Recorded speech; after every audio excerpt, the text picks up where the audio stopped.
Que ressentez-vous, chers humains, face à la vastitude de l'univers? Que ressentez-vous face à la petitesse de votre être noyé dans l'infini cosmique? Est-ce que cela vous plonge dans une inquiétude existentielle ou au contraire dans un délice métaphysique? Voilà la question que s'est posée la journaliste Abigail Bale, et selon elle, nous aurions tout à gagner à nous émerveiller face à la grandeur du cosmos. Si vous baladez vos pupilles lors d'une nuit étoilée, le ciel dévoilera le ballet d'une histoire universelle qui aura parfois mis des millions d'années-lumière avant de toucher votre perception. N'est-ce pas incroyable de pouvoir percevoir des créations si lointaines, si immenses, si brillantes que nous avons l'impression qu'elles sont à portée de main? L'immensité de l'univers ne devrait pas happer notre esprit dans un vaste gouffre insaisissable. Au contraire, elle devrait être la guérisseuse de nos angoisses. Je souhaite à toute inquiétude de l'esprit de se sentir petite face au cosmos, de plonger dans sa grandeur, puis d'y disparaître.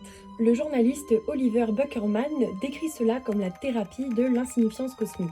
En d'autres termes, c'est une réalisation selon laquelle chacune de nos pensées, chacune de nos actions n'a qu'au final que peu d'importance dans le grand schéma universel. Selon le philosophe Nick Hughes, la petitesse de notre être ne peut que nous inviter à lâcher prise sur le besoin de contrôler notre réalité sans pour autant plonger dans un abysse accablant ou nihiliste. Car au final, notre amour de la vie, notre amour du partage, notre amour de créer ne dépend pas de notre échelle cosmique.